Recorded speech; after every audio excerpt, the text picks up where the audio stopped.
hello mga ka-traveler. Karon di invite ko sa ako ang cousin nga mga dumi og island. Parelax pod ba sa kabisi sa live. I-invite ko niya, wala gid sa plano. Gihapit ra ko niya diri sa Dipolog and then nalipay sab ko kay weekend man pod. So, let's go. Mag-adventure sa ta karon. And then ato ning i-vlog ang atong travel kay anon ba ta mga ka-traveler ba tang diring dapita no. So mao to mga ka-traveler, mao ni amo ang sakyan karon. Padulong ato amo ang gi-contact nga padulong atong gi-contact nila nga bangka ang Silinog Biyahero. Dayon medyo laluman so mo ni amo ang sakyan paingan dito sa dako nga bangka. So enjoy kay mi aning time kay kailangan jud balanse kay matikwa niya wala man say katigod. Kani nga part na kasaka nami sa amo ang bangka nga sakyan, dako-dako nga bangka and then nagprepare na pod mi, nagpaabot mi actually sa uban pod nga mga turista nga nagpabook. Actually kani nga bangka sa Silinog Biyahero mo karga gini mga ang capacity niya around 60 ka passengers. And kani nga time mga ka-traveler narami sa 40 ka nagpabook. So ani nga part ng larga na mi larga na ang bangka and then video sa palibot kay nindot kid pod ang landscape, ang land area nga makita sa atbang no. And then kani nga part mga ka-traveler naabot na ta, dali ra kayo ba? So clear water no. And then excited na pod me. Actually anhin ako diri 3 years ago and then karon ko nakabalik og utro. So let's go. Let's enjoy this quick escape mga ka-traveler. Mo din ni ako ang kagrupo, ako ang igagaw, kauban ng iyang fiancé and then ang friends and igagaw pod sa fiancé sa ako ang igagaw. So mo ni among gipabook nga balay diri mga ka-traveler, simple ra siya pero balay siya. Enjoy kaayo pod kay nara pod sila solar diri. And then gi-insakan mi ni ate unsay among buhaton. So for us nga mga budgetarian nga mga turista sa local no, okay na kay ni inani nga setup. Ako ang igagaw galong agdayon kay gipanggutom na ba. And then libre pod mga plato diri mga ka-traveler, baso and mga kitchenwares pa. So kani nga part video sa ta kay murag na-enjoy ta sa palibot, murag stress management kaayo ba. So kani kung gianhi ang akong igagaw kay maghaling lagi siya. And then ang challenge kay mapasigan ning amo ang gihaling kay hangin kayo gyud. Tanawa ra akong gitabunan og kalaha. Oh, di ba? It works. So nilungag na siya tabi-tabi sa life while nagatang sa nilungag. So chill ra, slow ang life diri mga ka-traveler compare sa city nga medyo paspas gid ang ato ang dagan sa everyday nga endeavor nato sa life. So kani mga ka-traveler, luto na ang hotdog nga among luto and then relax dayon human adto nag-breakfast. Ano nga part manimuni sa ta sa mga atong gipang-agian sa life ba.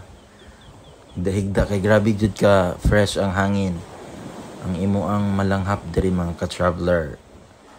Very refreshing good and relaxing good.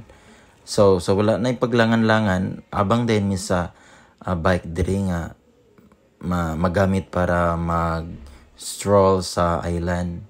So enjoy jud kaayo.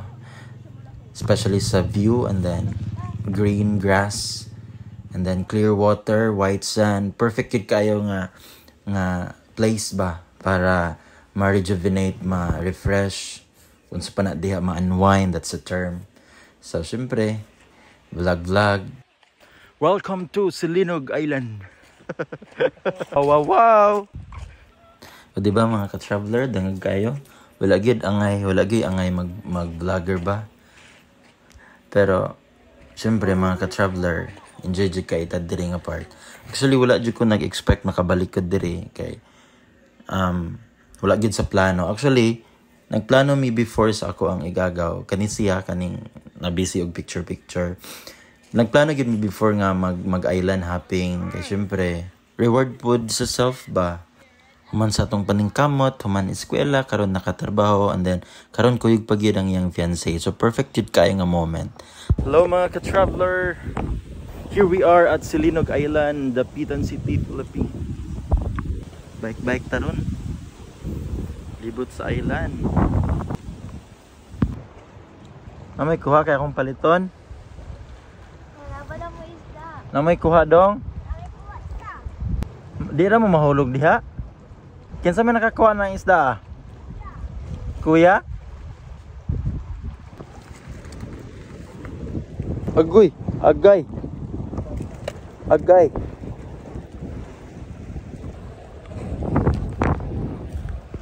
Meron yung kuha. Agay. Nasaan yung paon? Agay. Wala, nakakuha giday mo. Bata pa kay ka, kabalaw na kay ka mamasol ba? Sige mo dire.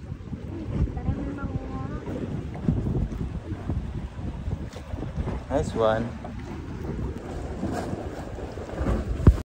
Sumoto mga ka-traveler na miss ka ita sa mga bata nga namasol ba kay bata pa kay sila pero kabalo na gid sila mangita og kanang panginabuhian sudan na gyud to.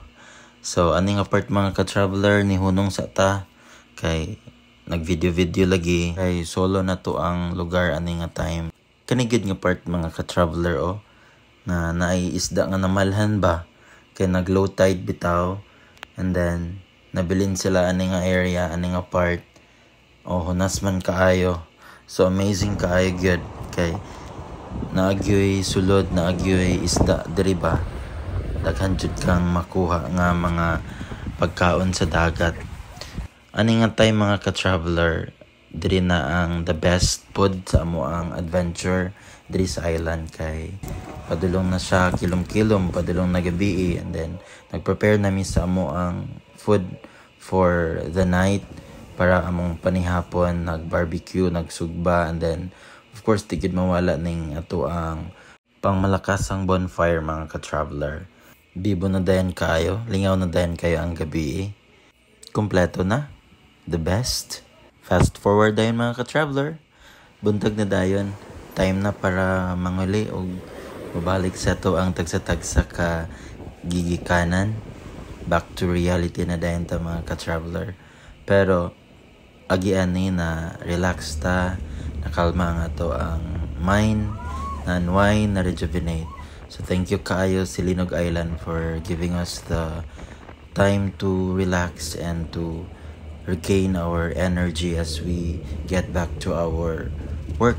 So handod sa sunod gayon, Silinog Island. You will always be in my heart.